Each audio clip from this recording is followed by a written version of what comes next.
What's going on, guys? It is 7:11 p.m. now. It's 7:12 in Florida, and I hope all of you fine ladies and gentlemen are doing fantastic this evening.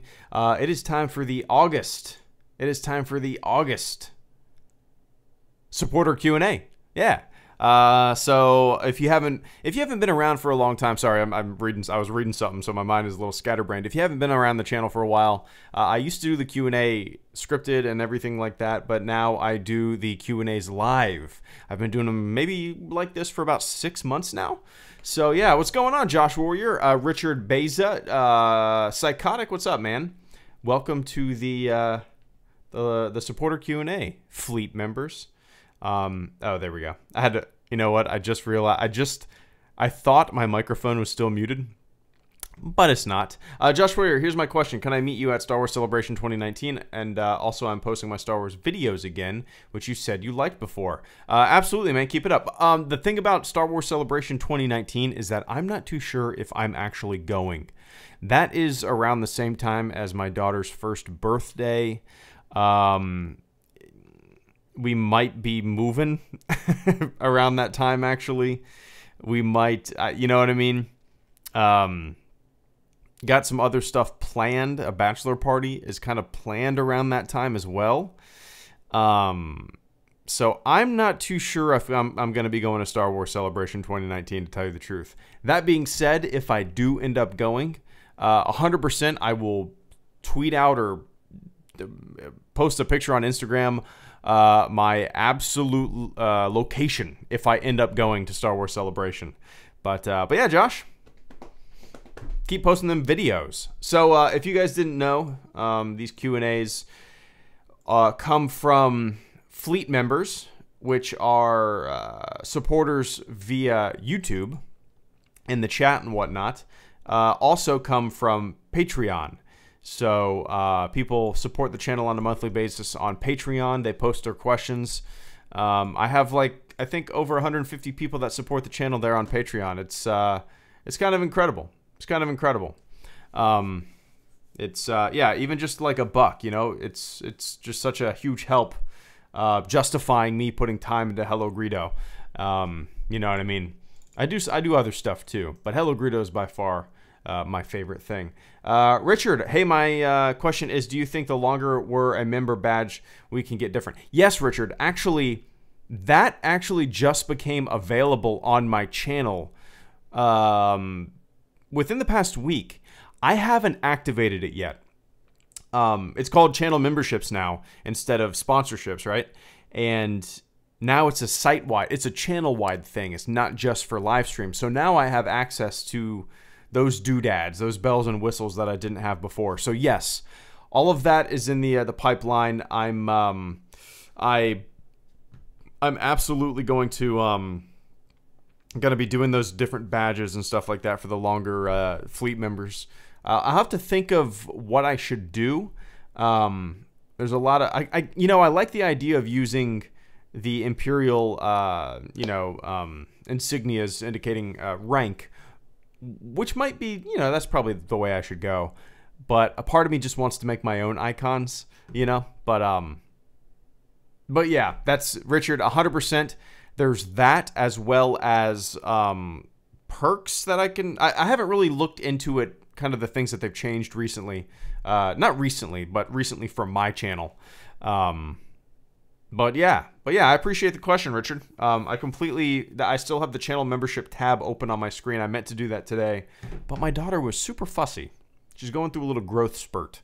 I have an app, a cellular phone app that you can read like a week to week what she should be doing. I mean, obviously it's kind of wishy-washy. It's not exactly the time frame, but within a few weeks, it tells you what your baby is going to be going through within 2 or 3 weeks. Spot on, man. She's super fussy, going through a growth spurt. She started to teethe. She's 4 months old, which is young to start teething. She started teething like 2 or 3 weeks ago, which is super young, but yeah, so she's been fussy. Big news, I am joining the Royal Navy, so in the UK. Any tips for me, Josh Warrior? Hell yeah, man. I met Brit sailors once. We were in Mayport. They were docked at Mayport, and that's the only time I ever met any Brit sailors. I met Australian sailors once. I met a couple Pakistani sailors when they were trying to buy the USS Doyle. But yeah, any tips for me? Oh, one second. I don't know. Fly casual. Oh shit. My dad Venom needs the mod My dad. status. All right, Sully, I'll go ahead and hop on right now, and I'll give him mod. But Sully Hogs, thank you so much for the super chat and the channel support. I greatly appreciate that, man. Yeah, let me hop on there and oh shit, I'm logged out. Hop on there and give him mod status for sure. But Josh, any tips? Probably the biggest tip that I can give anybody joining the Navy or any military branch for that matter.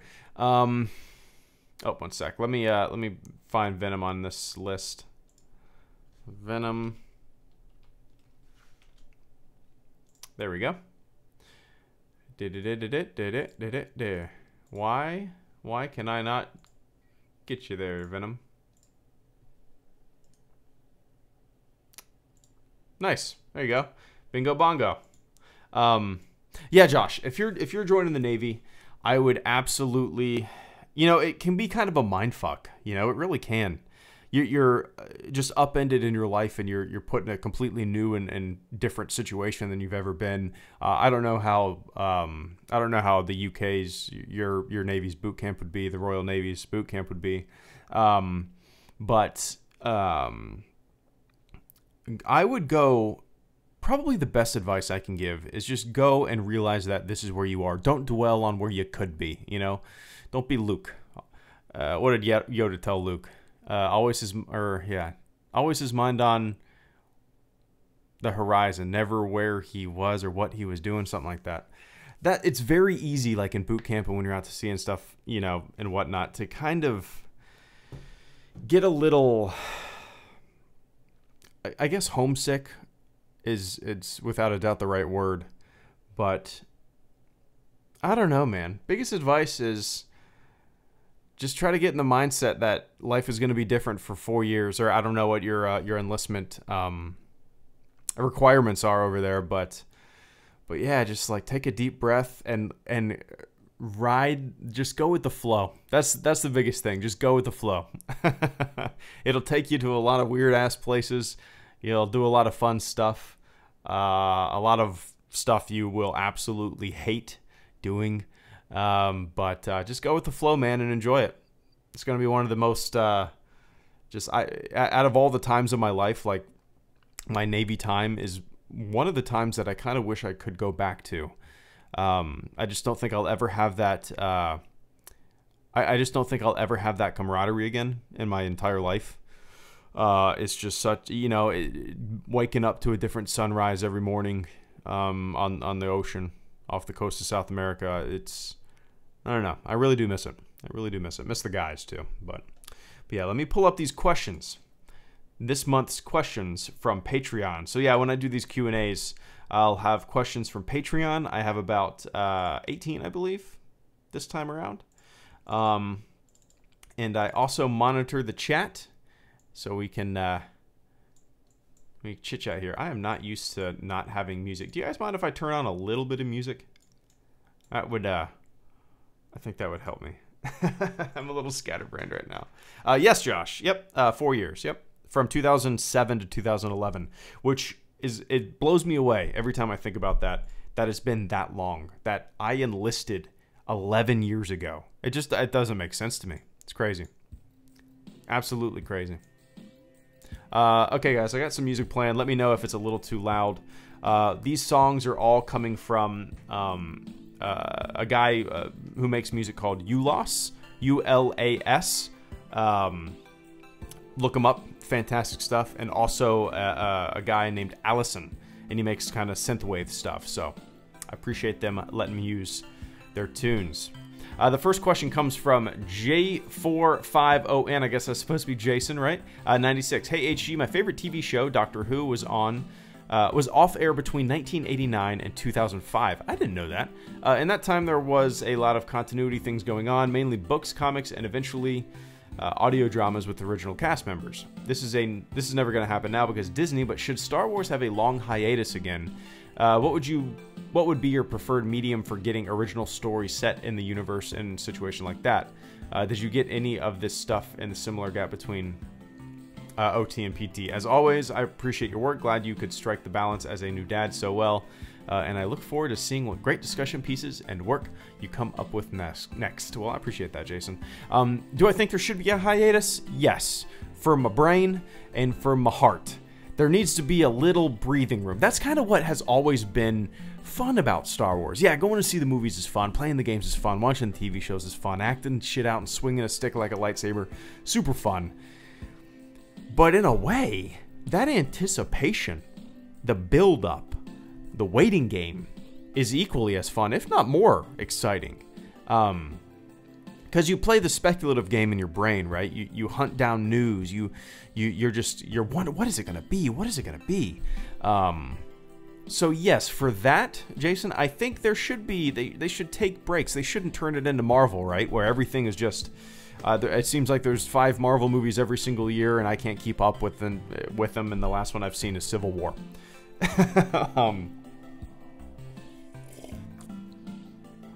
Also, Star Wars, and granted it's a new era, right? It's a different time. Things are different. But Star Wars has always kind of been an event. Like a... you're not just going to see a movie. You're going to an event. You're going to something that has been speculated on, waited for I mean, at some points, decades, right? So, in that aspect, absolutely, it's lost something. And do I think they should take a hiatus? Yeah, I think they should kind of make a plan to space it out so people don't get burned out, right? I love the concept of anthology films. I haven't really liked either of the anthology films. They're watchable. They're fun. They don't do much for me. I 100% get why people like them, but they're actually some of my least favorite Star Wars movies. The Solo movie and the Rogue One. Almost said Rogue Squadron, but yeah, I kind of miss the gap, the waiting game. Like the time before The Force Awakens, leading into The Force Awakens, might be my favorite. I don't think I'll ever. I made a video about this. I don't think I'll ever be that excited for a Star Wars movie ever again in my entire life. Just that build up, that wait, you know. But yeah. Oh, and you asked what would be your preferred medium for getting original stories set in the universe in a situation like that. You know, as of late, I've been starting to read a lot of books. Well, right now, not a lot, but I'm reading Thrawn right now. I finished Last Shot. So I would say books or comics. I'm reading the Darth Vader Dark Lord of the Sith comic right now. Oh, one sec. Uh-oh, I need to change that icon, huh? It blends in too good. Did you guys hear that alarm? That means we have a new fleet member. We have a new monthly member of the HelloGreedo YouTube channel. Fred Martin, thank you so much for becoming a fleet member. I greatly appreciate that, man. So yeah, everybody in the chat, if you could, say welcome to the fleet, Fred. So you, I'm still working on some perks and whatnot, Fred. You'll be able to participate in these monthly Q&As. I'll probably start doing more supporter streams because they're fun, and you know, it's a way to say thank you, because I'm just a one-man show and I can't do much, so these are just a way to say thank you guys. But also you get a Discord role in the HelloGreedo Discord server. If you have a Discord account, go ahead and you can link it up to your YouTube account and it should automatically link up. But I appreciate that, Fred, for sure. But yeah, Jason, books. I'm gonna say books. And the next question, let me scroll up a little bit here and take a little sip of water.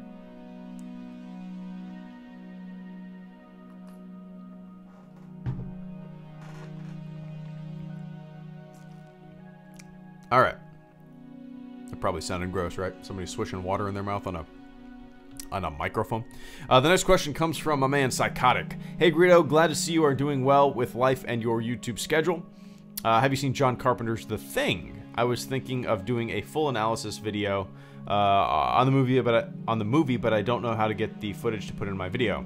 Do you know any way of doing this? If you don't know, it's okay. Also, my cousin is retiring from the Navy. He reached the highest rank you can get, Master Chief. Wow, no. No joke. I was wondering if you knew him. His name is Michael Oliver. Does that say Oliver? Is that Michael Olver? Olver? Keep up the good work. P.S. My comic is coming along nicely. I'm in stage 1, the drawing phase, out of 4 stages for the second page. Nice, man. No, that name doesn't ring a bell. Michael Olver. Olver or Oliver. It's a big-ass Navy. But that's crazy, man. Master Chief. He definitely had over 20 years then, right? That's crazy. Say congratulations from HelloGreedo. My good buddy, who was my LPO, my leading petty officer out to sea, made chief a couple years before he retired. He actually retired this year. No, yeah, this year. I took Instagram pictures of it, I think.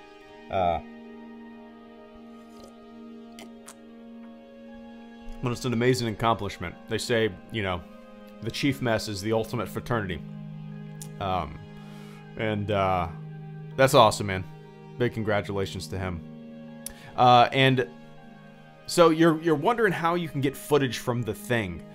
You know, what you could do is get it on like DVD or Blu-ray and pop it in your computer and download like a screen capture program like OBS and kind of record snippets that way. I guess you could do that. So yeah, you could download OBS, which I'm using right now, and you can record your screen. You can just have The Thing going and maybe capture certain moments that you want. What I will say, if you're going to make the videos on YouTube, do not use the music or anything like that. Don't use too much of the clips because it'll get taken down quick. I don't know the rules. Nobody seems to know the rules. They're so wishy-washy and all over the place. They're not consistent. But yeah, that's probably the best way to do it, Psychotic, I would say. Unless every single clip you want to talk about is already on YouTube, and you can just download it from YouTube, which it might be. But yeah, I would recommend just downloading like OBS, Oscar Bravo Sierra, and recording your desktop, if that makes sense. If that makes sense at all. That's how I would do it. I don't know if that's the easiest way to do it, but that's how I would do it. I'm sure somebody knows a completely, a much easier way to do it than that. But, Michael Oliver, nice. Say congratulations, man. It's kind of funny looking back, like, I'm 32 now, and some of the guys that were chiefs when I went in at the age of 21, they're my age. They were my age. You know what I mean? So I could, if I would have stayed in, I'd probably be at least a first class or a chief now. I should have stayed in. But I appreciate the question, man. And once again, tell them congrats. And the next question comes from Star Wars Media. Let me scroll up a little bit here. Thanks, guys. Pleasure to be here and on Discord supporting awesome Star Wars fans. Well, we all appreciate you being here, Fred.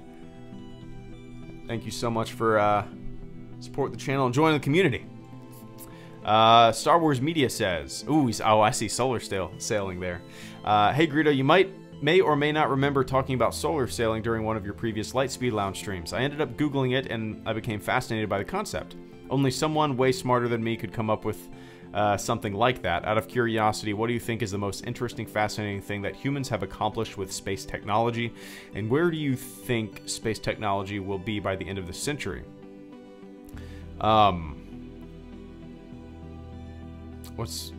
Well, golly, that's tough.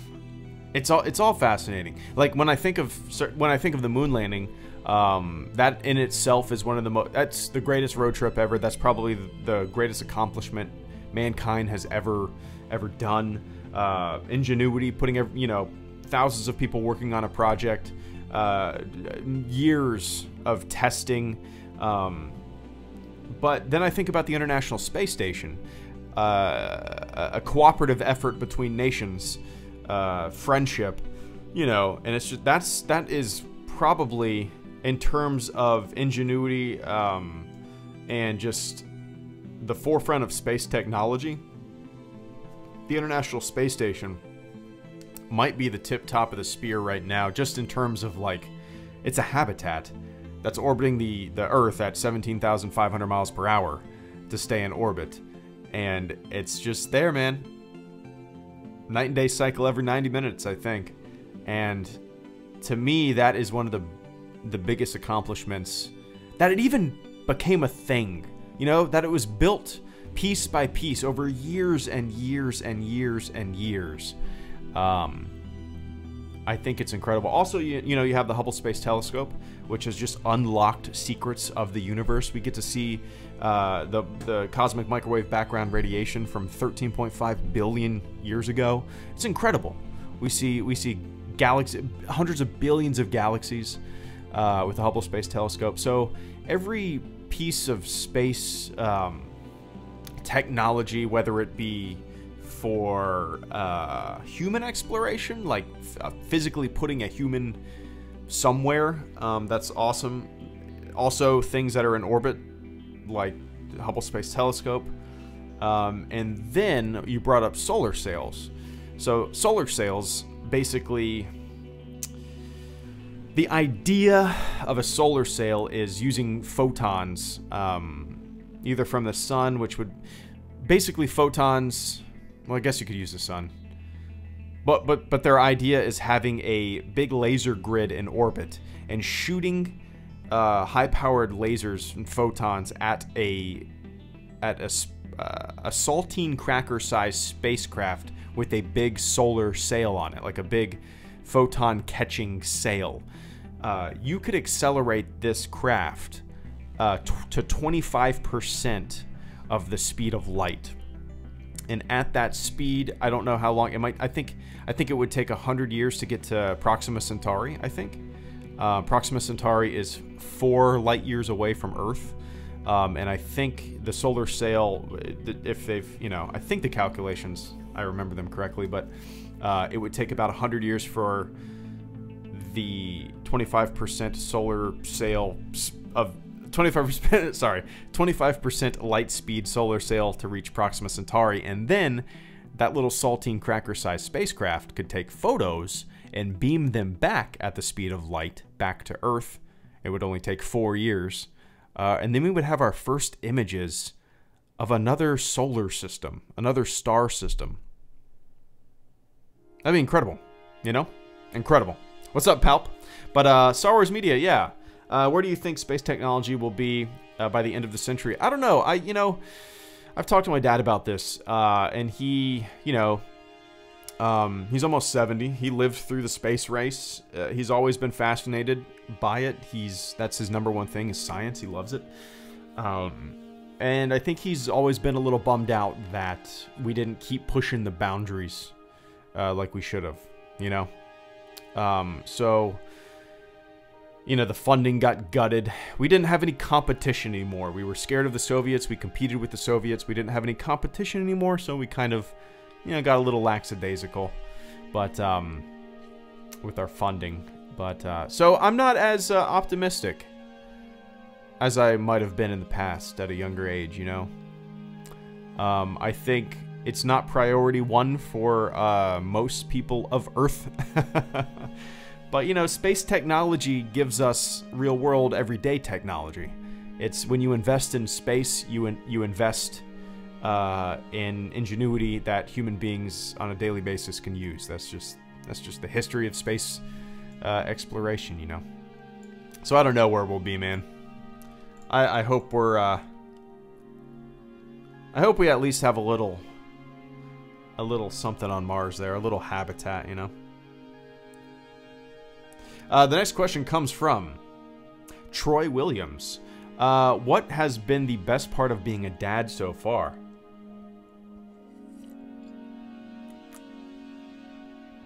That's tough. Well, for one, I don't have the words to express it. The feeling. There's moments... There's moments that I can kind of, I guess, express, but like in the middle of the night, right? When she wakes up and she needs to be fed and I go change her diaper. I pick her up from her crib and she's already looking at me with a big smile. Like she's just a smiley baby. And I don't know, it's today I walked outside and I held her for, I mean, we're outside probably a total of 40 minutes today, just in the backyard, and I was watching her just like look at the leaves and listening to the birds and looking up at the sky. It was, you know, it's incredible. She's seeing everything for the first time. And just, you know, just when I think about that in itself is just mind-blowing. But I don't know, the best part about being a dad so far is just, it's kind of, you know, truthfully, it's, well, personally, I guess, for me, like, I feel like I'm already a different person in 4 months. I just feel like I don't give a shit about myself. You know what I mean? Like, I don't, like, my priorities and what I want in life, I don't give a fuck about them anymore. Like, that is zero. The ego, I think, has majorly gone away. I just feel like a different dude. I don't know, man. Like, just, I'm sure, you know, Troy, I'm sure through the years, the best part about being a dad will change over and over and over again every year, you know? But right now, it's just that kind of, that feeling of, you know, I didn't know that I could love something this much. That's really what it boils down to. It's crazy. It's an completely indescribable feeling. Completely. What's up, Moth? Good to see you, man. Moth Meta. Oh shit, I forgot to ask a question. Still time to put in a question. You're good. You can type it right here. We can chit chat. These, Moth, the channel got access to not just live stream membership stuff. The channel now has access to channel-wide live stream membership, if that makes sense. I don't know how to describe it. A lot of other channels have had it. I guess now under my videos it'll also say join or something like that. Instead of just under my live streams, it'll also say it on my videos. I haven't enabled it yet because I still need to fill some stuff out. But so I'm kind of thinking these supporter Q&As, they will be also patron Q&As, but I have a feeling that we'll get a lot more fleet members when I enable that. So it'll probably turn into more of a little Q&A chit chat, probably a lot longer than they usually are. But yeah, feel free to type that question in the chat, man. The next question comes from Will Thompson. Let me take a little sip of water.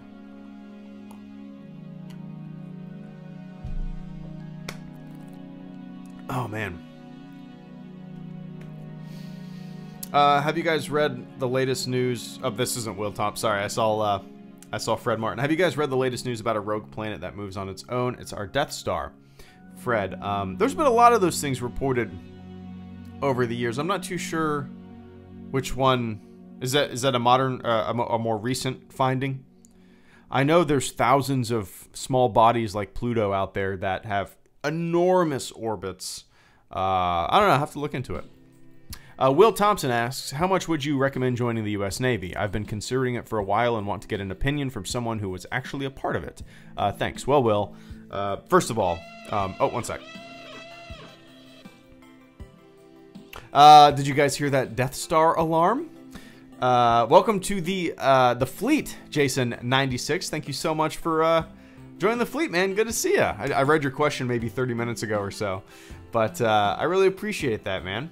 Oh, I'm a silly bastard and forgot to join last month's Q&A, so this is my penance. Cheers for answering my question, man. Anytime.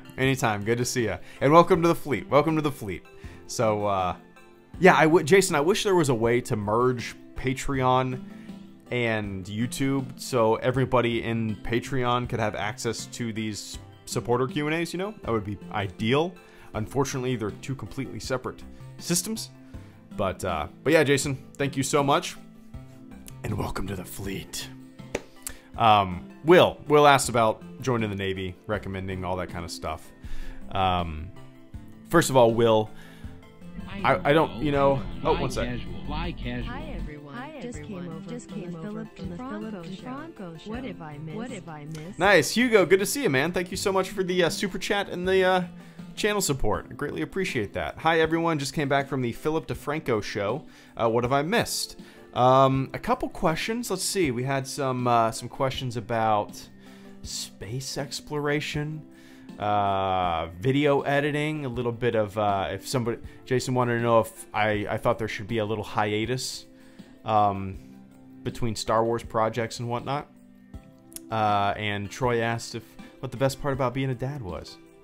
So it's been a fun. I love Q&As like this, man, where the questions are all over the place, you know what I mean? Like, I just love it. I love it. But thank you so much, Hugo. I don't know if I've ever seen a Philip DeFranco video, but I think I've seen Philip DeFranco on Joe Rogan's podcast. He seemed like a pretty level-headed dude. He's a pretty big YouTuber, right? Yeah. M98, thank you so much for the super chat and the channel support, man. That silent support means the world. I got so much phlegm. But M98, good to see you, man. Thank you so much. All right, Will was asking me about recommendations or if he should join the Navy. First of all, Will, obviously I don't know your circumstances. I don't know you personally, right? So I would never tell somebody that they should join. I would never say that. But I will say, personally, it was probably the best thing that I ever did for my life. I don't know if, yeah, like I said, I don't know if your situation's like mine, but maybe it is. Basically, I enlisted when I was 21. It was 2007. I graduated high school in 2004, so there was a 3-year gap there. I was just working, you know, where did I work? I worked at a grocery store. I went down to Orlando for college for about a year, a little over a year. Dropped out, didn't know what the fuck I wanted to do with my life. And then, you know, a couple months later, I just went to a recruiter, signed on the dotted line within like 10 minutes, and I was there. For me, Will, it was, I know 4 years commitment sounds like a lot. Those 4 years went by so fast. It was such a awesome learning experience. I don't think I'll ever have that camaraderie again in my life like I did in the Navy. And,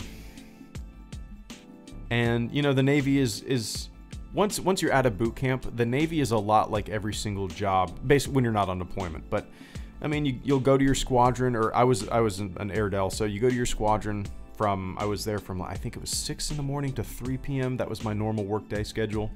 And then sometimes you had to stand duty. But I would recommend it. Just from my personal perspective, I would recommend it to anybody. It's a good life experience. There's a lot of veteran perks when you get out. I own my home. You know, I have a VA loan, a VA loan. The military pays for my college right now through the GI Bill, the post 9/11 GI Bill. So you get out what you put in to the Navy, basically. If you half-ass it, you know, you just mosey through it. You won't make rank, but if you treat it like, you know, if you take it serious, I don't know. I would recommend it, Will, to tell you the truth. I would recommend it. But I appreciate the question, and best of luck to you, man. If you have any specifics, hit me up for sure. The next question comes from Ryan Harp. Let me scroll up and check the chat. Actually compare your Star Wars opinions to Philly D's opinions of news. Leveled and takes both sides. Oh. Fly casual. Fly casual. How do you become part of the fleet? Fury161, thank you so much for the super chat and the channel support. Good to see you, man. Give me one sec. Level-headed and takes both sides and then gives an opinion on it. No purely shitting on the opposing side. Interesting. Okay. Yeah, like I said, I don't think I've ever seen one of his videos. I can picture his thumbnails. I can picture his background. His room. I can picture that. I don't think I've ever actually watched one of his videos. Like I said, I think I've just seen him on Joe Rogan's podcast. But Fury, how do you become a part of the fleet? So, oh, okay, go to YouTube Gaming. You know what? I didn't know that that option wasn't just on regular YouTube. Interesting. So yeah, Fury, I guess go to YouTube Gaming and search for HelloGreedo, and then you should see like a little, what does it say? Join now? I think it does. But Fury, in the future, what you're looking at right now should say join. I think I'm about to change some things up and add something new to the channel. But yeah, Fury, I appreciate that channel support, man. And yeah, YouTube Gaming, I like it. You also do pretty good and funny impressions about. Oh, we both do. Nice.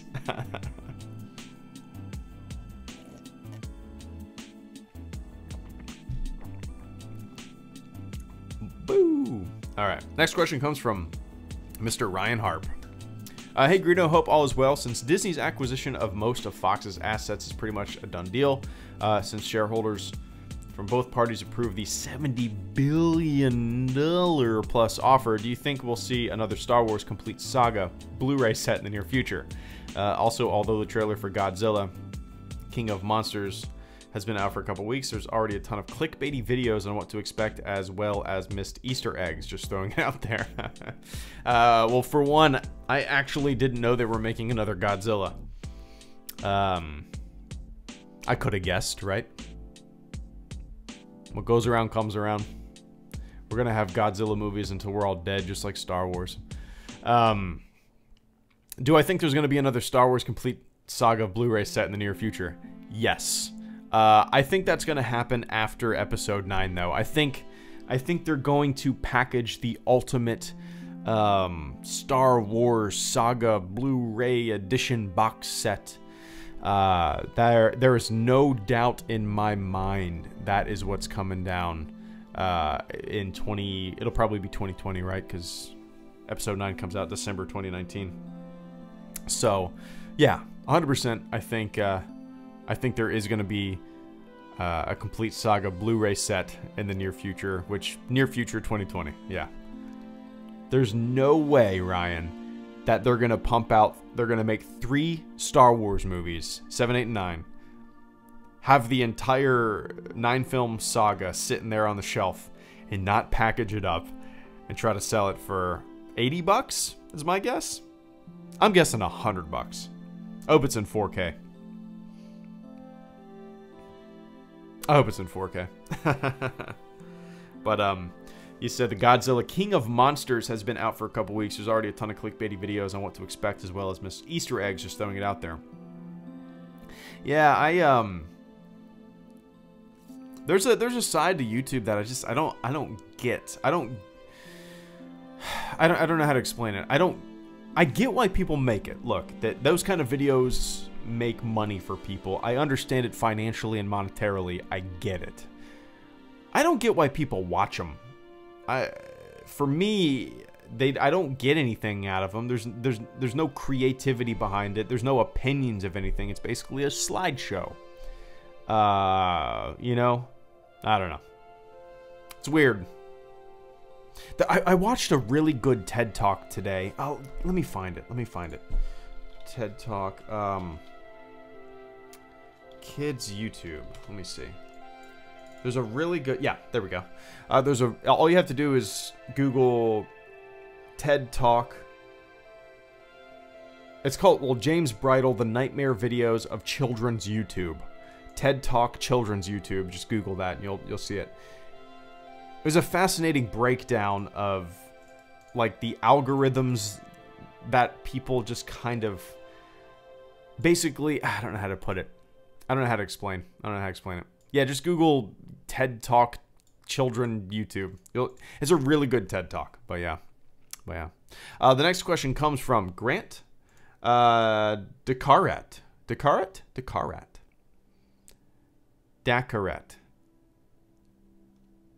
Grant. Take a little sip of water.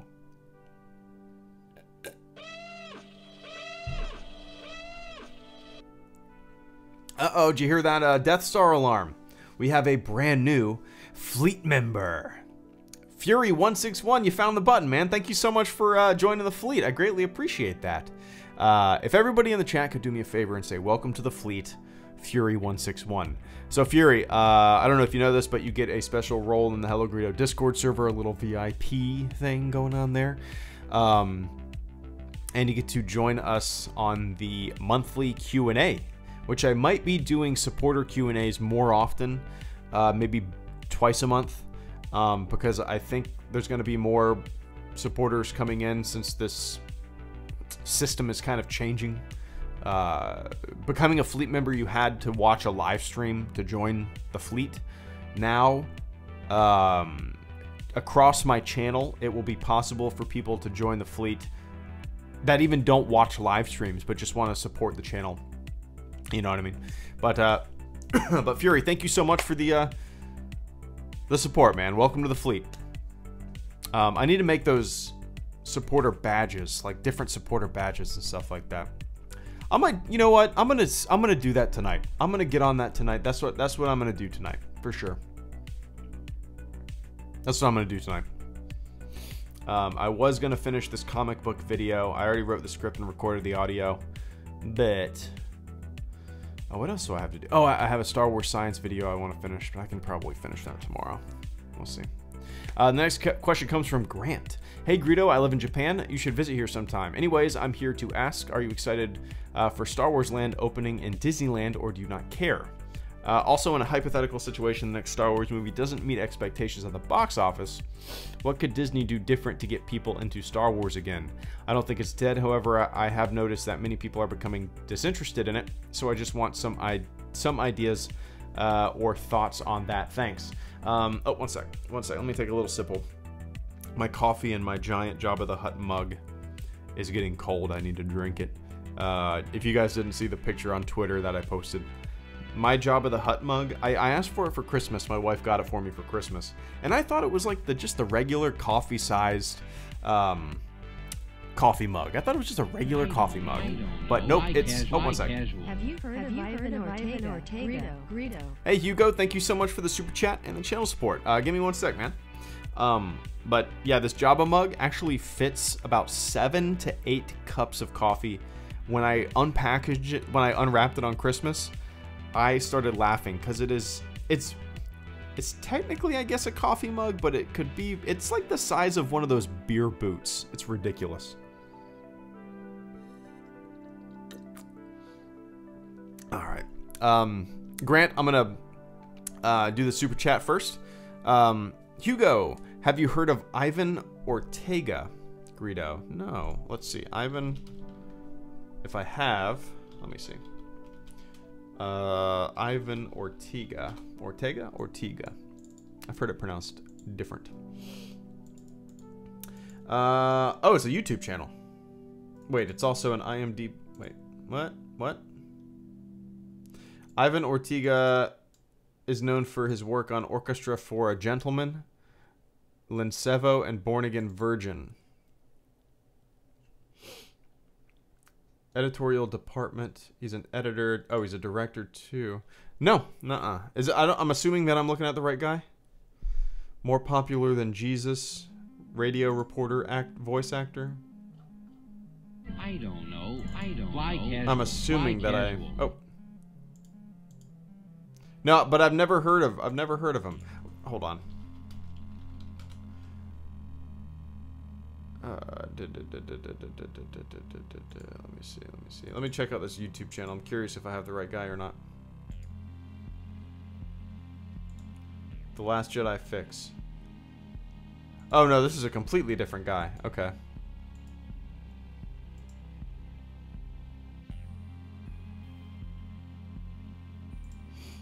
Oh, wait. Well, this is it. The Last Jedi has forced me to make a Star Wars movie. I will be making a re-edit of The Last Jedi.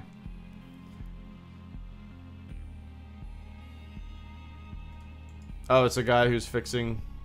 Is this satire? I hope it's satire.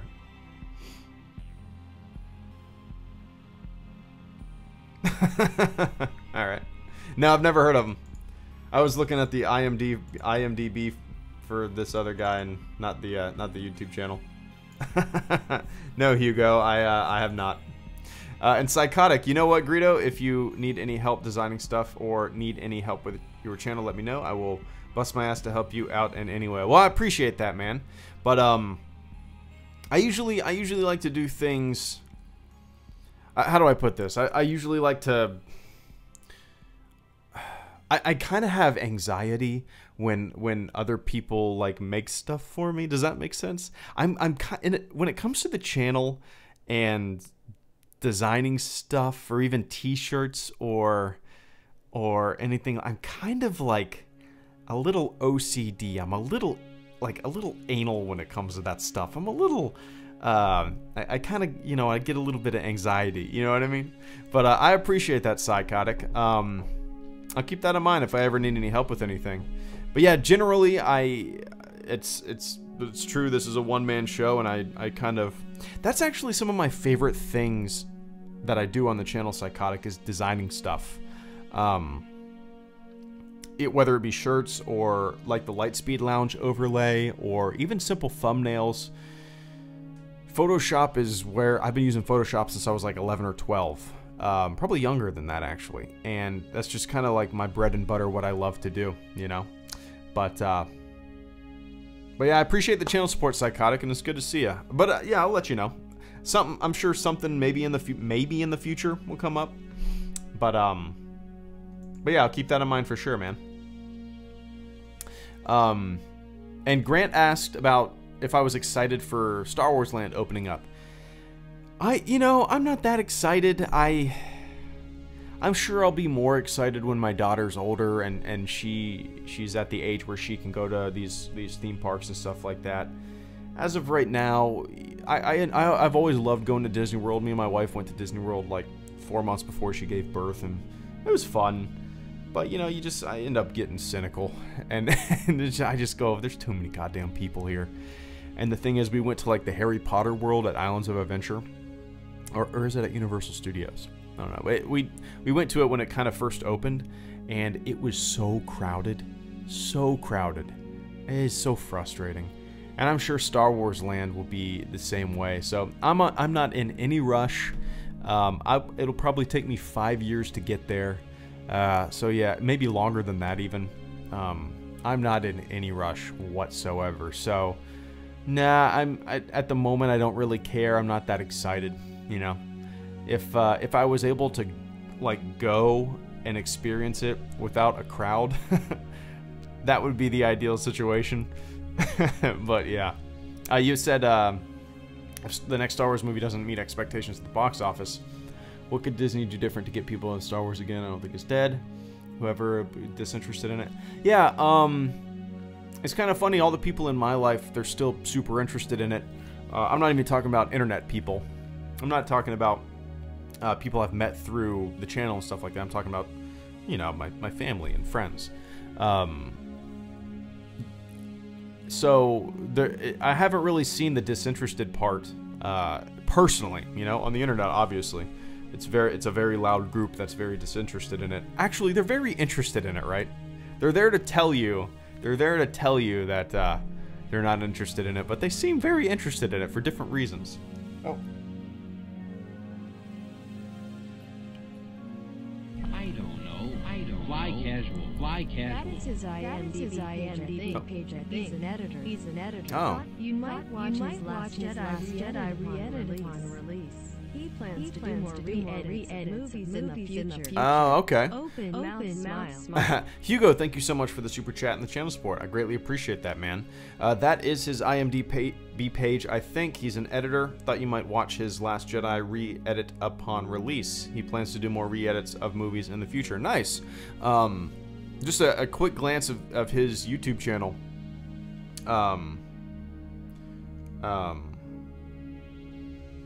What's up with the overlay?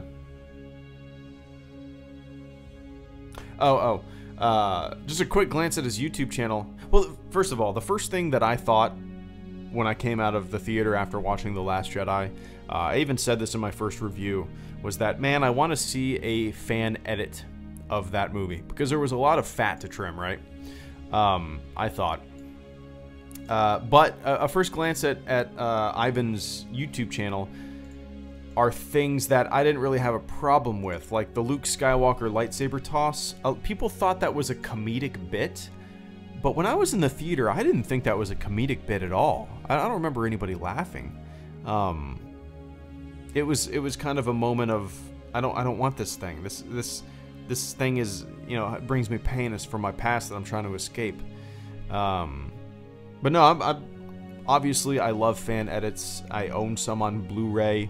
I have a soft spot in my heart for people taking the time and effort to make a movie that, you know, edit something that they love. So I'll check it out.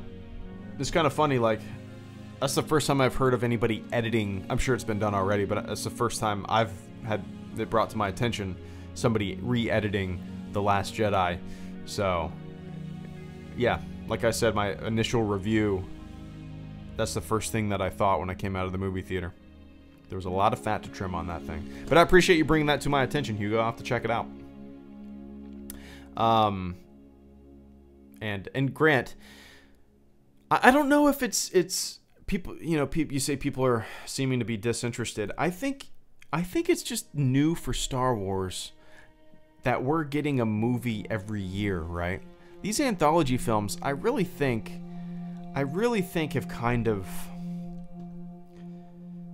But granted, people love the anthology films, but I think they've kind of made the hype and the anticipation of Star Wars in general die down a little bit.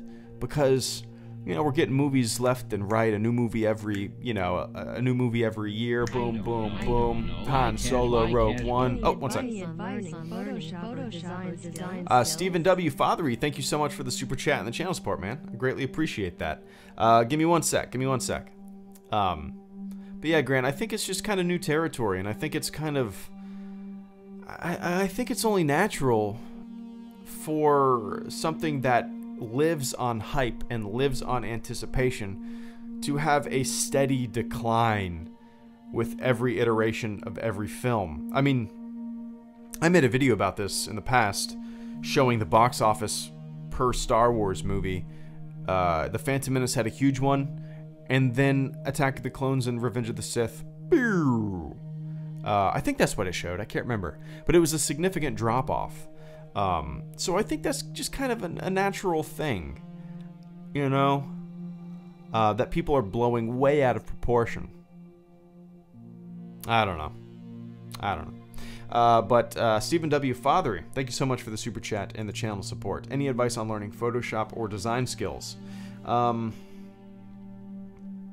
Let's see. Let me scroll up here real quick, Stephen.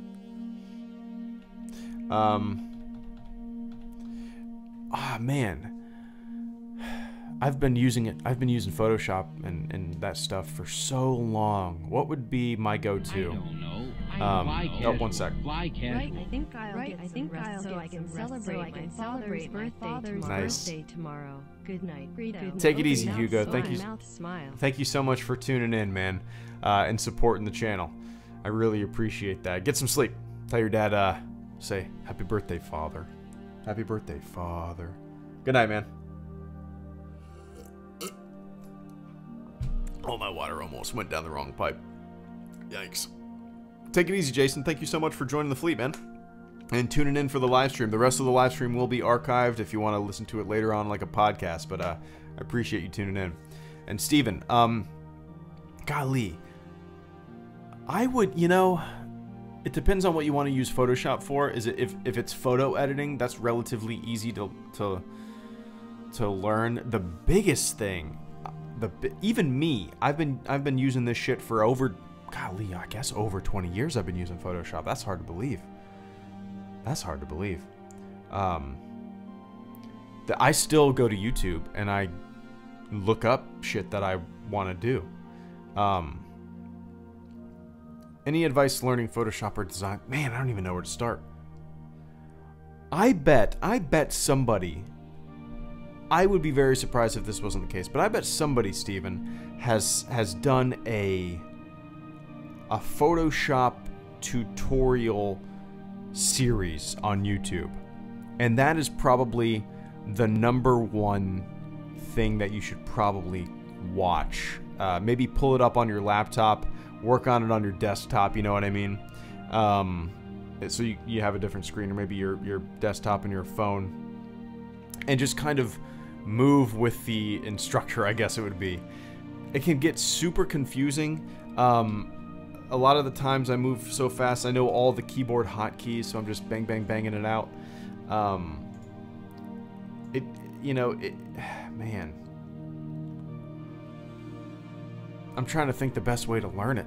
See, I taught myself basically because I wanted to spray really stupid shit on the walls of Counter-Strike matches, if you've ever played Counter-Strike. You know? I just wanted to make the dumbest ass pictures I could to spray in Counter-Strike. So I taught myself Photoshop to do that. But, golly. Yeah, man, YouTube is probably your best friend. I learn by seeing. I have a hard time following forums and stuff like that. So basically any question you have can be answered in YouTube. And I would set out with an object or a design or a goal in mind before opening up Photoshop and just messing with it. Like maybe say, you know, I'm gonna make a I don't know, a sunrise scene just using basic shapes, circle for a sun, a basic plane for a basic square stretched for a landscape. And then a gradient tool. Go into Photoshop if you're gonna learn and teach yourself with an idea first, so you're not aimlessly, you know, wandering around the program, because it's fucking daunting, man. I can't even. I don't have the I tried to learn Illustrator like a couple years ago, and I completely see the benefit of it, especially with large graphics, vector graphics, blowing stuff up, not losing quality, you know. But I just didn't have the patience to learn a new goddamn program. So good luck to you, man. Are you answering my question? Just as I came back. Moth. Let me scroll up. Did I miss it?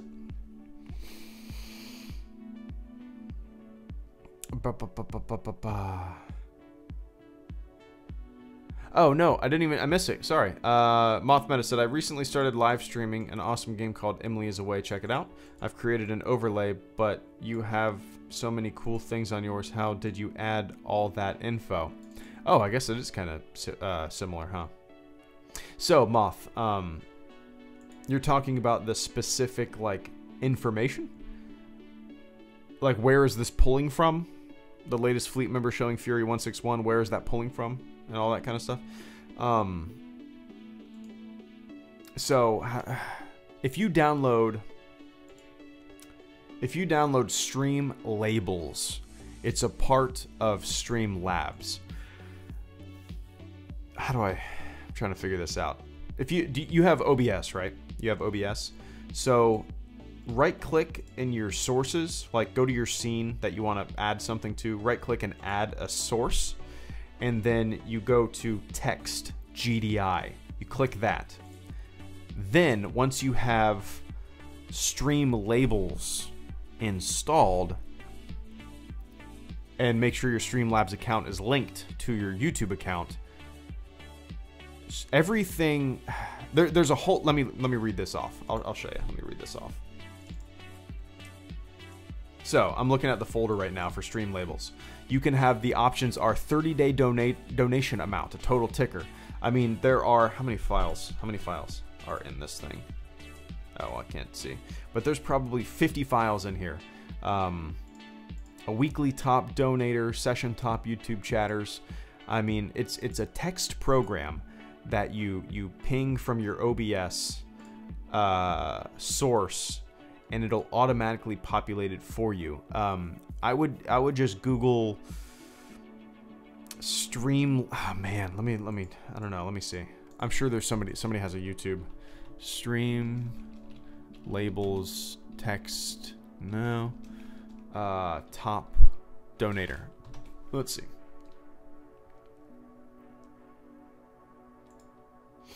Well, that's different.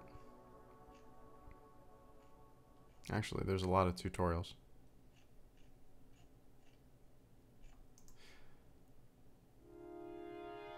Yeah. Well, it's probably a little more complicated, but no OBS on this computer. I'll follow your instructions on the uploaded video. Okay, yeah. I would get OBS open, download Stream Labels, which is a part of Streamlabs. If you don't have a Streamlabs account, sign up. It's awesome. It's a good way to, it's basically used for overlays and like the latest super chat widgets and all that kind of stuff. It's used for fun widgets, visual stuff, data stuff for your stream.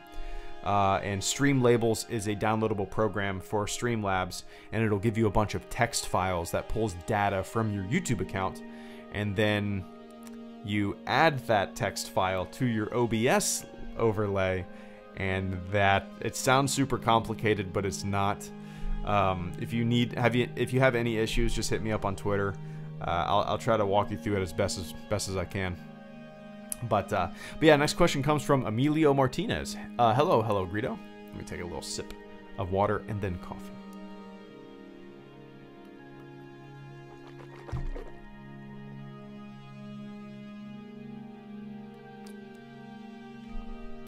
If I can say that. I've been a fan of your channel since the very beginning. Wow. And it was about time I became a patron. It's as deserved as it could possibly be, and in those early days, you didn't seem to like the prequels, at all. So my question is, has your view on the prequels changed in any way from 2011 to today? Sorry if the question has been asked before, but I was curious about this. Keep up the amazing content you create. It's fantastic to see that you're almost even more active with videos now, even after your firstborn. Kind regards to you and your family, Emilio. Well, thank you so much for the kind words, man. I really appreciate that. So yeah, my videos back in the day, right, were very, I don't know if you've ever watched Angry Video Game Nerd, but basically the entire reason I started a YouTube channel was because of James and Angry Video Game Nerd. I took a lot of inspiration from his videos. I played up the anger a lot and the silliness. Which you know, a lot of the points that I was making, I was very serious about, but the overall presentation of it was goofy, and a lot of people took it as me being like angry and an asshole. I totally get that. I mean, maybe I didn't present the joke enough of a joke form. I don't know. But has my view changed at all of the prequels? Not necessarily. I don't really like them any more than I liked them in the past, but the edges of my opinions have been smoothed out a little bit. You know, those videos that you're referencing were, I mean, 7 years ago at the max. So 7 years ago, I was a very different person. I am way more mellow now when it comes to all that kind of silly stuff. Which is kind of interesting. Like, Star Wars YouTube is very angry. It seems very anger-driven nowadays. And HelloGreedo 2011 would probably fit right in, right?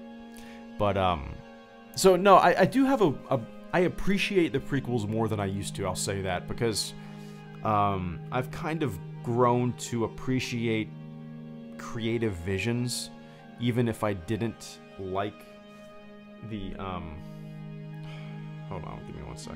Seriously.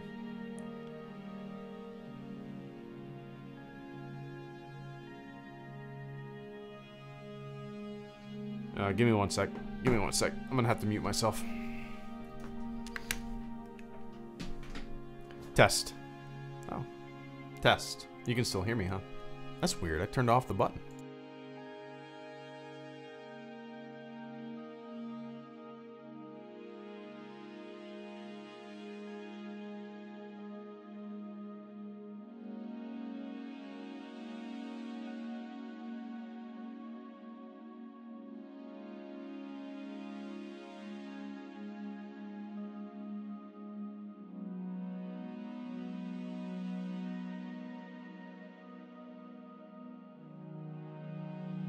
Alright, I'm back. I gotta be a little quieter. Daughter's going to sleep.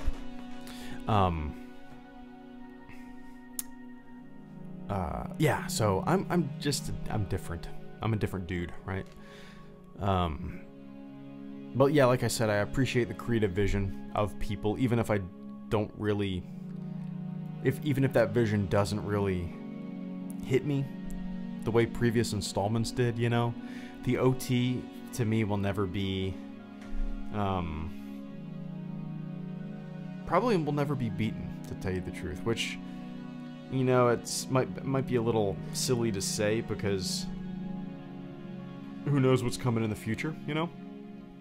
But yeah, Emilio, I appreciate the channel support and the kind words, and yeah, I've never said I hated the prequels.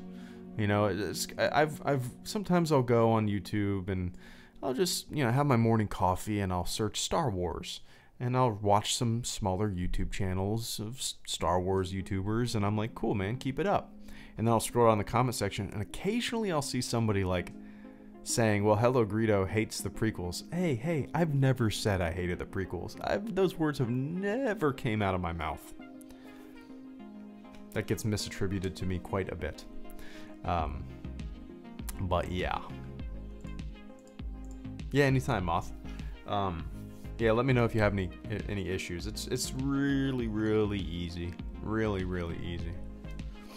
I'll have to check out Emily as a way too. If a game, I don't know if I've recommended it to you, but there's a puzzle game that I play, like, I feel like I play it a couple times a month. It's a fun just puzzle game. You veg out a little bit. I've ran through the puzzles probably hundreds of times now, but it's called The Swapper.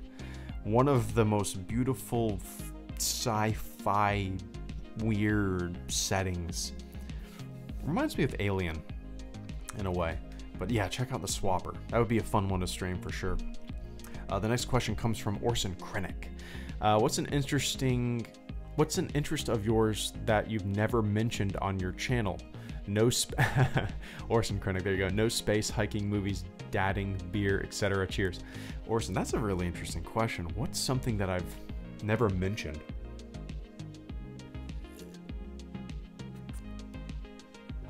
Shit, man, I feel like, you know, as silly as it sounds, you know, as silly as it sounds, like, you guys know me pretty well.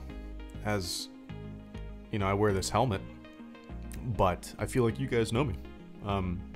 There's not much that I'm interested in that I haven't discussed on the channel, because the channel is just basically a big ball of my own interests. But golly, I mean, I'm big into photography, but that kind of goes with video making, you know? You said no space, hiking, movies, dadding, beer, etc. I love kayaking, but I've posted a ton of kayaking pictures on like my Instagram and shit. I like going to Jaguar football games, but I've posted a lot of pictures and talked about the Jags a couple times on streams. I love the Atlanta Braves, but I think a lot of you guys know that I'm a baseball fan. I don't know, man. Orson, I'm gonna say there's nothing that I'm interested in that I've never discussed on the channel. That's probably 100% accurate, because yeah, like I said, the channel is just me and my interests. Even if my interests don't have anything to do with Star Wars, I try to find a way to incorporate those interests into my videos. Does that make sense? Yeah, I don't know. I guess, well, I've talked about it too. Documentaries. I love documentary. I don't know, Orson. If something comes up, I'll think about it. And I'll tweet it out, but I don't know. I was gonna say something stupid like I love steak, but I take pictures of steak like once a week. The hair reveal has been a success, though. Oh yeah, that's true, Fred. Yeah, I've revealed my hair on multiple occasions over the past couple of years. One of them was when I was with SWTOR. I think that might have been one of the first ones. That was that was Star Wars Celebration 2017. Or 2018? No, 2017. Yeah, it wasn't one. There hasn't been one in 2018, right? One of the earliest ones, I think, was me in St. Lucia with my back towards the camera. If you scroll down enough on my Instagram, you'll probably see it. I'm wearing a backpack. But yeah, the next question comes from Clayton Bowler. Under what situation would you give up YouTube altogether, whether an opportunity were to emerge or a situation on YouTube or its community? A bit more serious question this time around in contrast to last month's question, but it was either that or some other shit I'd post. Wish you and your family the best and have a good one. Well, I appreciate that, Clayton.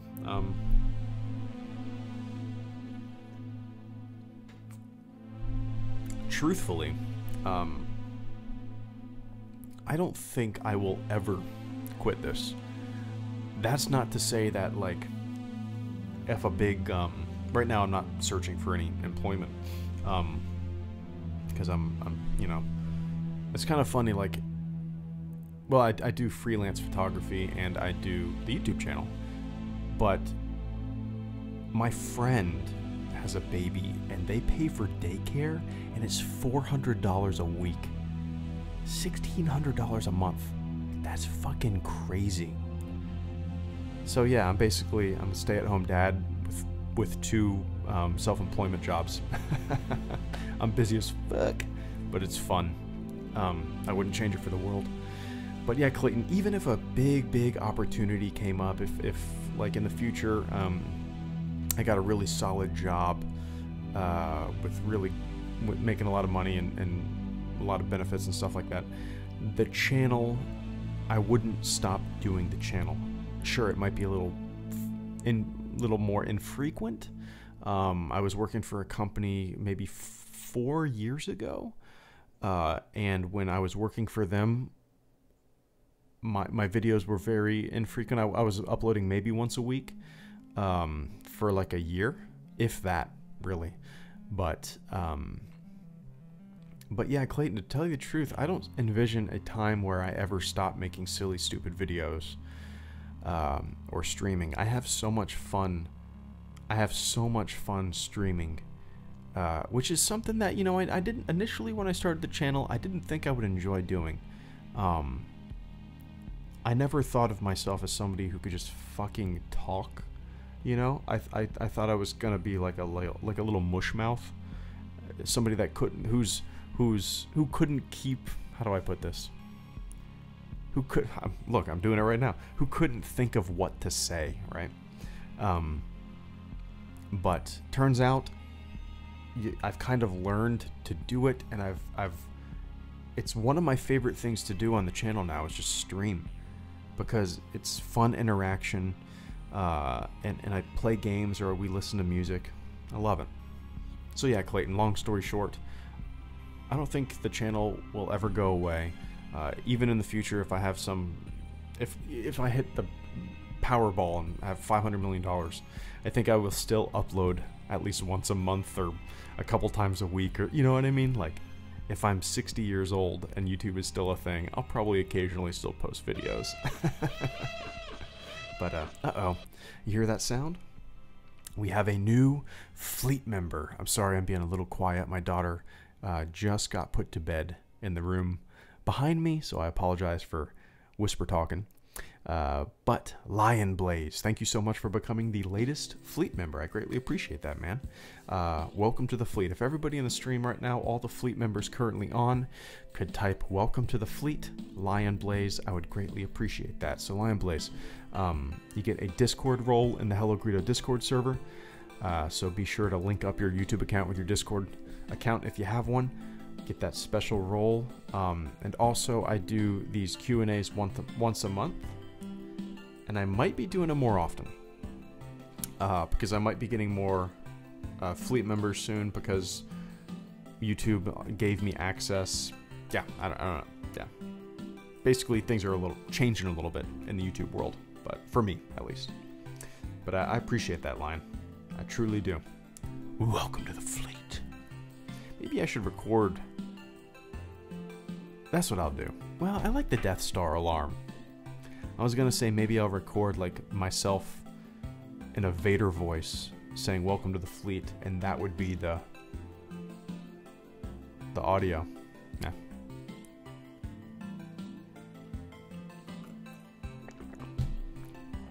Alright. Next question comes from Paul Robinson. Paul Robinson has been around on the channel for, I mean, dude. Paul Robinson, oh, man, was it 2012 or 2013 that I first talked to him, I think? He's been around the channel for a long time. It's good to see you, Paul. Salutations, good man. I'm currently sat on a train. I'm currently sat on a train. I don't think any American would ever say I'm currently sat on a train. That's kind of funny. Just different way of speaking. I'm currently sat on a train speeding through Wales from Cardiff to Wrexham. Are these Lord of the Rings locations, Paul? So just for shits and giggles, can you pronounce these Welsh places? Oh, okay. All right. More Lord of the Rings places. Serfali? Did I say that correctly? No. Sengenheide? Are these real places? Yestrad? Minok? And I have a feeling that last one is wrong. Crap, wrong button. No need to read this out, but I'm in Orlando September. If you fancy cashing in that beer I owe you, all the best to you, Miss HG and Bubba. I appreciate that. I appreciate that, Paul. In September, I am in Minnesota for about half a week, and then I am in a wedding September 28th, 21st. Trying to think. Yeah, life is too fucking hectic, Paul. But maybe one day when my daughter's older, I'll cash in on that Orlando beer. But I appreciate the invite, man, and it's good to see you. And I'm very curious how far off I was on those pronunciations of those names. But take it easy, Paul. Have fun in Orlando. I'm curious, is it for business, or you gonna go to Disney World and wear some Mickey Mouse ears? All right, next question comes from MB Free. Hello, HelloGreedo. Oh, weird. Okay. Wow, there's 1, 2, 3, 4, 5, 6. 6. This has flown by. Jeez. There you go, Lion. Welcome to the fleet, man. I'm happy to be part of the fleet now. Welcome. Yeah, I think I'm going to start doing maybe these twice a month instead of just once a month. Because I think the fleet memberships are going to kind of increase now that... Yeah, I don't really know how to put that, but... when your favorite Stormtrooper is live and your family calls you for dinner, I guess I'll talk to you guys later. It's been fun as always, Greedo. We'll check the rest later. Have an awesome night. See you 3. Yeah, see you around, kids. Take it easy, Fred. Thank you so much for tuning in, man. And welcome to the fleet. I greatly appreciate that. Now get your belly full. MB Free. Hello, Greedo. That you're thinking about how you'll introduce your daughter to Star Wars. I'd like to know how you became a part of the fandom. Man, MB Free. It's one of those kind of things where I don't really remember a time in my life where Star Wars wasn't a part of it, you know? I don't remember the first time I saw it. I don't remember how I was introduced to it. I'm sure my dad introduced me to it. I really do not remember a time in my life where Star Wars wasn't a part of it. It's always been there. It's like, you know, it's like your first memories, and Star Wars is just there right along with it. So, how did I become a part of the fandom? I mean, so some of my most vivid, earliest memories of Star Wars is like me and my elementary school friends watching them late at night on VHS, you know? And it's just always been... What's crazy to me, it just blows my mind, MB Free, that we were making forts in my living room when I was like 7 and 8 years old watching Star Wars. And now I'm 32 and I have a fucking Star Wars YouTube channel. And I'm still talking about Star Wars. What I love, what I don't like, you know, what I like, what I dislike. Crazy world. Crazy world. Doesn't even make sense. But yeah, MB Free, I'm not too sure how I'll introduce my daughter to Star Wars. I think it's just, you know, I'm going to start it with A New Hope, the original trilogy series that started it all. And then I'm going to show them in release order. So, original trilogy first, prequel trilogy, and then the sequel trilogy. That's just, you know, the viewing order, the way the world saw them. I think that's kind of fascinating, the way they were made, the way they were supposed to be viewed and made. People will argue against me with that. That's fine. I mean, watch them however you want, right? But yeah. I would love to go back and see and know when the first time I saw Star Wars was, because I'm definitely kind of fascinated. I wish I could have a time machine and see, you know. Sapity, what's up, man? Evening from Hoth, Sweden. Hope all's well with you and the family. Nice to hear a late night stream again in this killing summer heat. There you go. It's fucking hot as shit here too. I take pictures outside a lot and for freelance stuff, and I'm constantly running around, and it's fucking hot, man. Florida sun, baking, bleh, bleh. But yeah, I pretty much do these streams now around this time.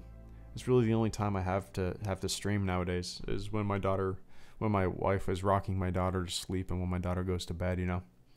It's kind of funny, every single stream that I do, the first half I'm like, yeah, I'm like louder, but then as like at about the halfway mark, my wife puts my daughter to sleep, and I'm like, yeah, I'm quieter, you know.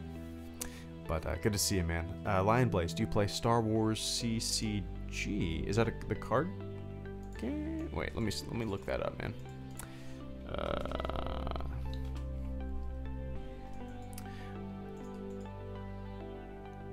Oh, yeah. Well, I'll say this: I don't play it currently, but I had these decks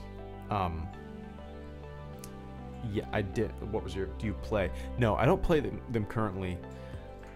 But as a kid... When did these come out? The game was produced from December... Okay, 95. That makes complete sense. Complete sense. I was 9 years old in 1995, so... Yeah, I had these decks. And it's one of those things where, like, I would play this Star Wars card game, but I would also play like Magic the Gathering and that kind of stuff. And I don't really know if me and my friends ever really knew how to play it.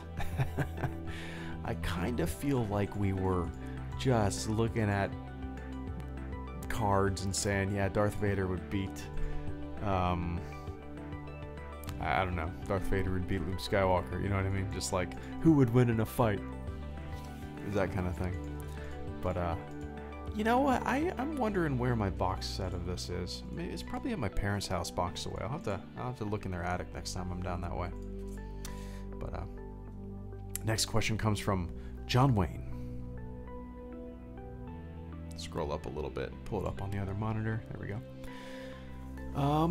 John Wayne, hey, me and my wife are starting a podcast and YouTube channel soon. Nice. I was wondering what your YouTube recording setup was like. Camera, mic, lighting, editing, and what do you primarily use to record and stream your gaming? Any help and input would be amazing. Thanks for all you do, John Wayne. That's awesome. I've always said anybody can make a YouTube channel. You never know where it'll go. Fucking do it. That's awesome. That's awesome, John. So really you don't need a lot, right? What I have is just stuff that I've accumulated over the years because I wanted better shit. But my first videos were shot with like a Nikon point and shoot camera that I bought on deployment back in 2010, and it did the job, you know. Those first videos were the audio was recorded with my headset mic, and it shows, but it was shitty audio, but it worked. So you don't need much. But my setup is I have a Canon 60D DSLR camera. I have a Manfrotto 29 extra tripod. I'm just gonna list my shit. And then I have one of the best purchases I've ever made, John. I have this, like, I don't really know what they're called. It's not a flash, but it's basically an LED light that I can cool and hot temperature it. It goes onto the top of my DSLR. It brightens everything up, the subject, and it's one of the best things I've bought for my YouTube setup ever.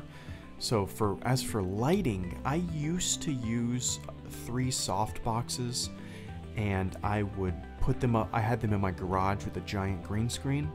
That was great. The soft boxes were like $70 for 3. They're super cheap. They're worth getting, you know. But right now, all I use is that LED light and my my overhead light in my office. That's it. Yeah, you don't really need that much.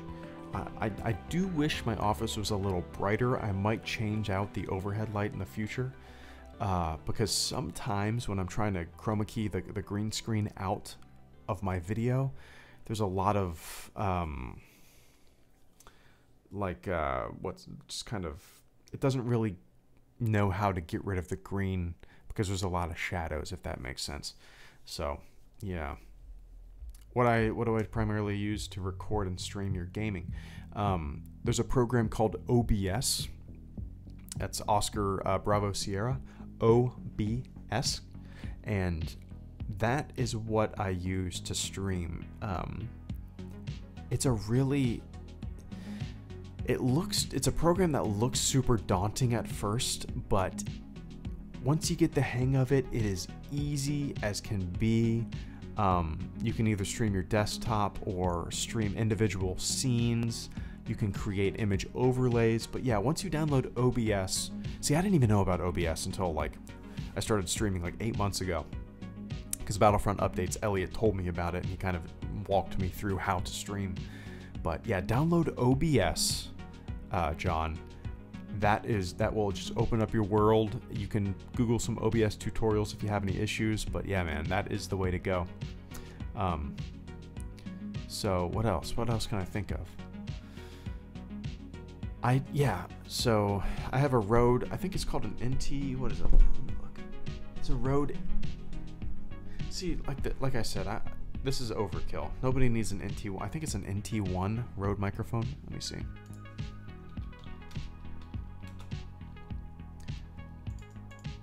Yeah, it's a Rode NT1 microphone. You don't need something like that, right? You can buy a cheap microphone on Amazon, and so my audio, what you're listening to right now, and I'm probably a little quiet because I'm kind of whispering, but I can turn myself. Yeah, whatever. But I have a Behringer Xenix mixing board. It's small, and I have my microphone plugged directly into it, and I can adjust the levels of my microphone live. But yeah, man, so programs, OBS, download Audacity to record your audio. It's free, it's easy to use, you don't need anything else. A microphone, and if you want to do live stuff, I would recommend getting a mixing board. They're not too expensive.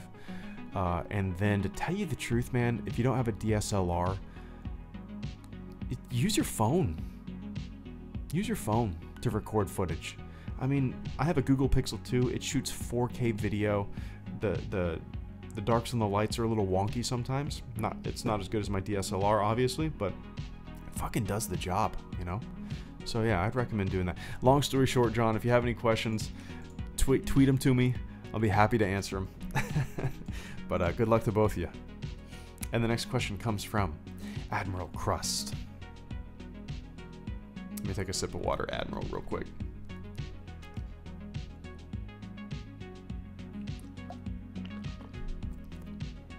Oh, man. Psychotic, do you know what/where to get a cheap, but good mic? I mean, my go-to is Amazon. I know that's kind of everybody's go-to, but I would just get something off Amazon, really. Even something that's $20. You know, it's not that bad. There's a lot of people just go with cheap mics and a mixing board, and you know, you don't even need a mixing board if you really, you know. The thing is, a lot of people buy a lot of equipment for their channel before they even have their channel up and running, you know what I mean? They'll buy a lot of fancy stuff before they even know how to use the fancy stuff. Start small, see if you like doing it at all, you know? It's kind of like with me, yeah, start small, and then if you like doing it, you know, slowly build up your equipment. But for me, like, I almost bought like a $150 joystick when I played Elite Dangerous one time. I'm so glad I didn't spend the money to buy a $150 joystick on a game that I don't even play anymore. I don't play No Man's Sky. I don't play any games like that. You know what I mean? So maybe you won't like it. I don't know. But Admiral Crust, SWTOR, just wanted to let you know that Project 4K77, the restoration of the original A New Hope film print, is mostly complete. Interesting.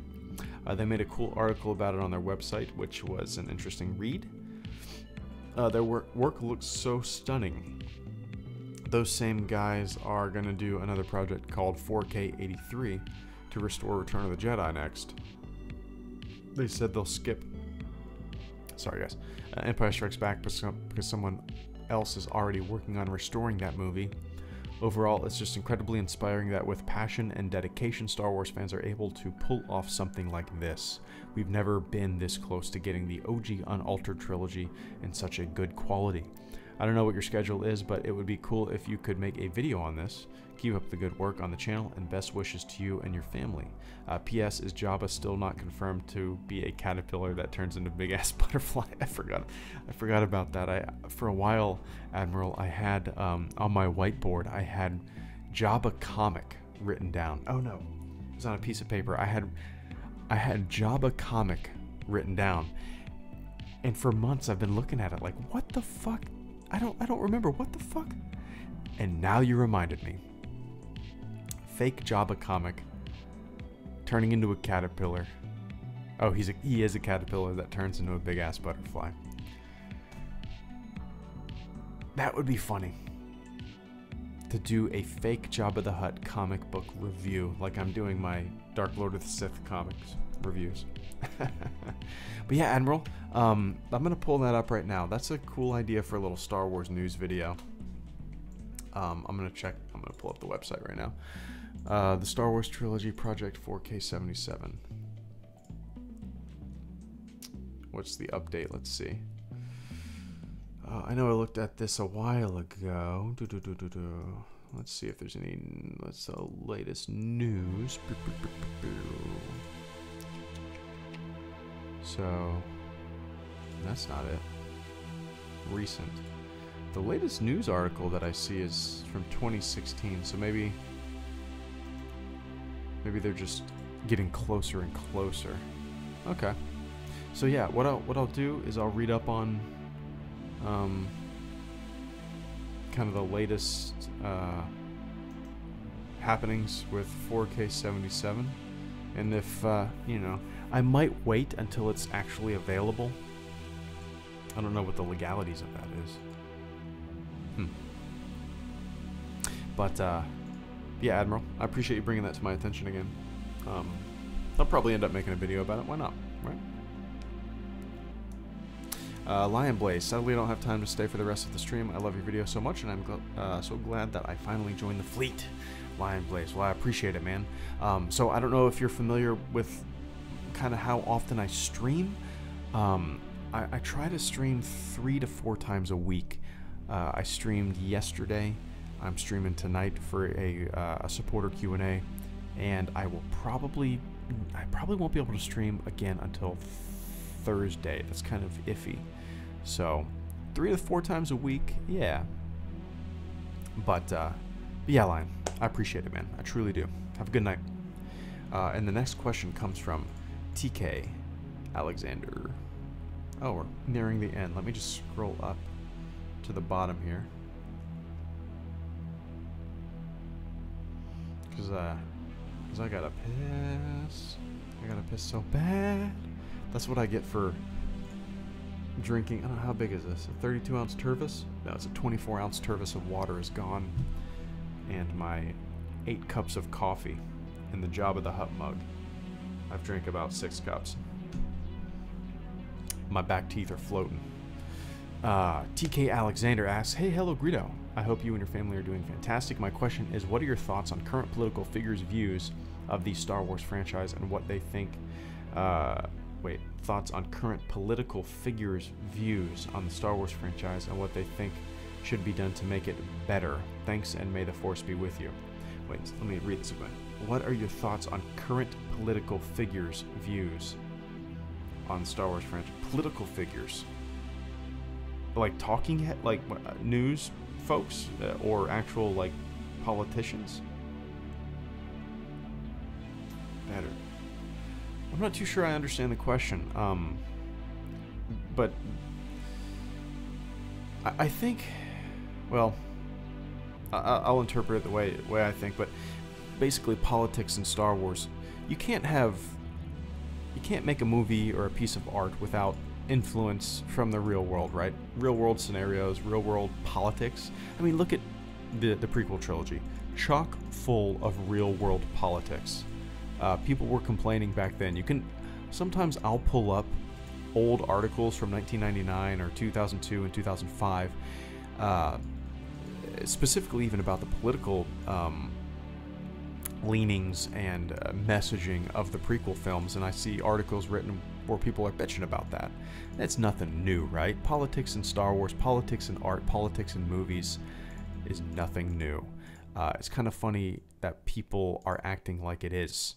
I don't know if people just were willfully ignorant or younger back then, but it was there. It's always been there. That being said, the world is a lot more loud, a lot more opinionated, a lot more opportunists looking to rile up some anger. talking about L3, like, I didn't, L3 wasn't my favorite character, but I didn't think she was some kind of like big propaganda piece. She's a fucking robot in science fiction that wants autonomy and freedom. Hey fucko, welcome to science fiction. That is a tale as old as time in science fiction. I just don't, it's so weird to me that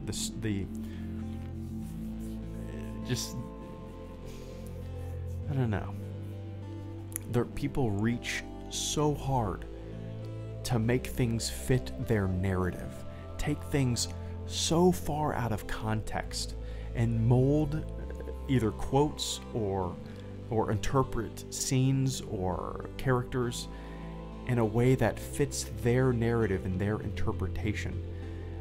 It's fascinating, completely fascinating. And if you disagree with them, you're an asshole, right? Fucking people are goofy. What's crazy to me is like, I mean, we can all agree people are goofy, and then just, I don't know. It's fucking weird, man. I'm waiting for people that aren't familiar. I think I said this last stream, but I'm waiting for people that aren't familiar with The Next Generation, Captain Picard, Gene Roddenberry, Star Trek in general. I'm waiting for them to complain that the new Picard series is too political or too on the nose or too topical. Okay, like, if somebody's complaining about that, that is a surefire sign that they have never seen an episode of Star Trek in their entire life. Because the entire purpose of Star Trek, especially The Next Generation, even the original series, is commentary on the modern culture, on the modern world, told in the far future. That is what science fiction is. That is what Star Trek is. That is what good science fiction is. I'm just waiting for people to bitch about modern Picard, saying that it's too political, and then it'll just be obvious that they've never seen a Star Trek episode in their entire life. You know what I mean? I don't know. People just love to complain. That's it. I get it. But I know what you're doing, silly gooses. The next question comes from 6 Foot Piss Radius. HelloGreedo. Well, first of all, good to see you, man. I miss playing PUBG. Thanks so much for taking the time. I have a feeling this is going to be silly. No, it's 6 Foot. When you make your Clone Wars Rebels reviews, do you take notes of what happens and your thoughts on it as you watch each episode, or do you write a whole review right after watching? If neither, then what's your process for making these videos? Also, what's your favorite smell? Always getting in there, 6 Foot. Yeah, so with the Clone Wars reviews, I do actually have, I watch them on Netflix on my computer, on my main monitor, and then my second monitor, I have a notepad file open. And as I'm watching them, I'll pause it and jot down some notes. In the past, well, a couple months ago, I was trying to watch Clone Wars episodes while my daughter was on, like laying in her boppy, kind of playing with her and watching an episode at the same time. Didn't really work out that well. I missed a few things. So now I really only watch the episodes when she's laying down for a nap, or when my wife is like rocking her or something like that. That way I can really watch the episode and write the script. But yeah, so yeah, I do. I write down notes, sometimes if there's something that I really want to talk about and I don't want to forget by the end of the episode, because I do have a shitty memory. I'll sit there and I'll just jot down, I'll write an entire paragraph or two about this specific moment and scene, and then move forward from there. And my favorite smell, God, I don't know. What? Pancakes. How about pancakes and maple syrup? There you go. Bingo. I don't know if that's true. It'll probably change. Or steak. Fried chicken. I don't know. Things that aren't good. Dude, I'm talking about food. I'm hungry as shit. In the past week and a half, I've lost 8 pounds. I have just been eating 2 boiled eggs a day, and then either a small chicken breast and some broccoli or lima beans, or 2 chicken thighs and some broccoli and lima beans. So I'm trying to lose my baby weight. Peppers cooking in the oven. That's a really good one too, Psychotic, for sure. Absolutely. I like grilling peppers too. Oh yeah, me and my wife we haven't made them in a long time, but we used to make kebabs quite a bit. We would put green peppers, onions, red peppers, and steak or chicken on it. Oh, that would smell so good. Absolutely. But yeah. And the final question comes from Odin. Wait, is that? Okay. I thought my eyes were playing tricks on me. I thought there was an L somewhere in there. Odin asks, HelloGreedo, what is the worst movie you have ever seen? The worst movie I've ever seen. God.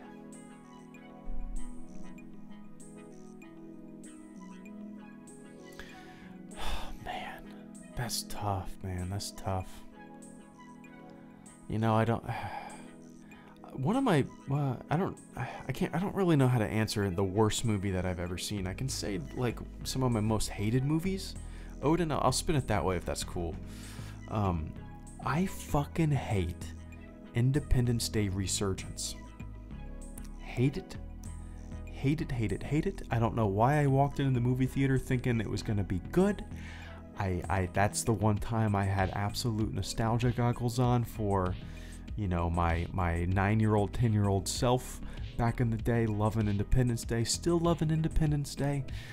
Resurgence, oh my fucking, they gave us a free movie poster for the movie, and you know, when sometimes when you go to the theater, they give you some fucking token or some shit to take home that'll end up in your trash can or a landfill. But they gave me a poster, and I ended up burning it the next day in my fire pit, taking a video of it. It's on my Instagram at some point, if you scroll back far enough. I can't fucking stand that movie. There's another movie called Closer that I hated.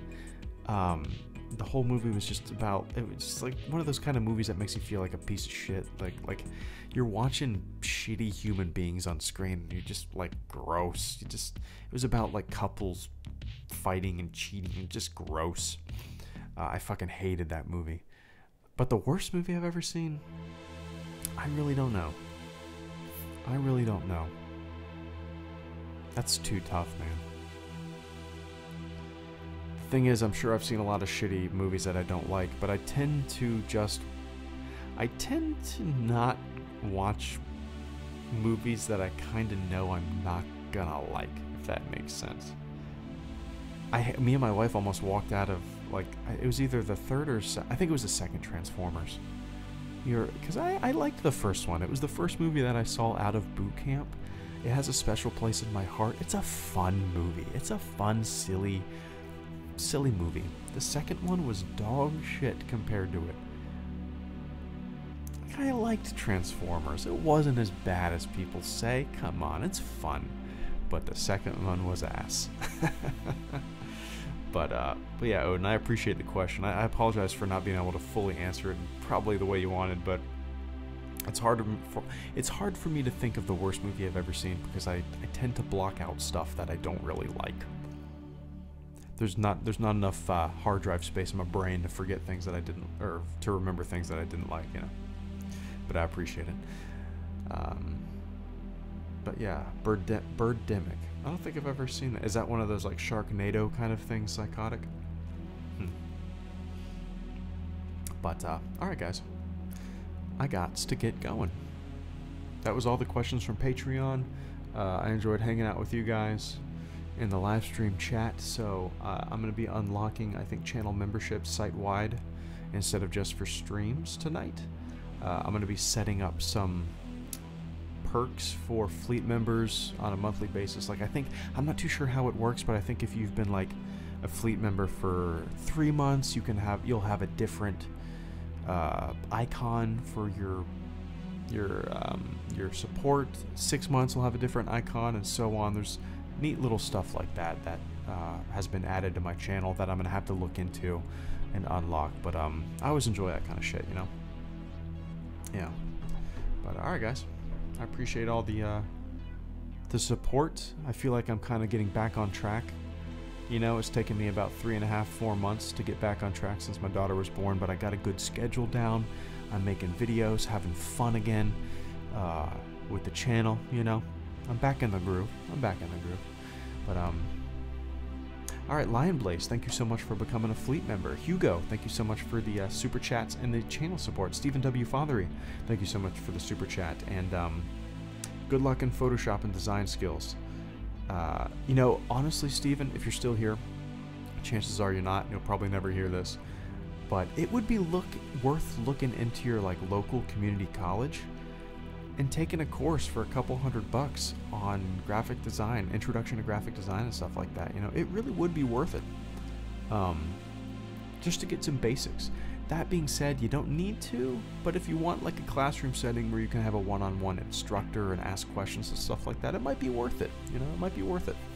A little cool environment, a little creative environment to be in.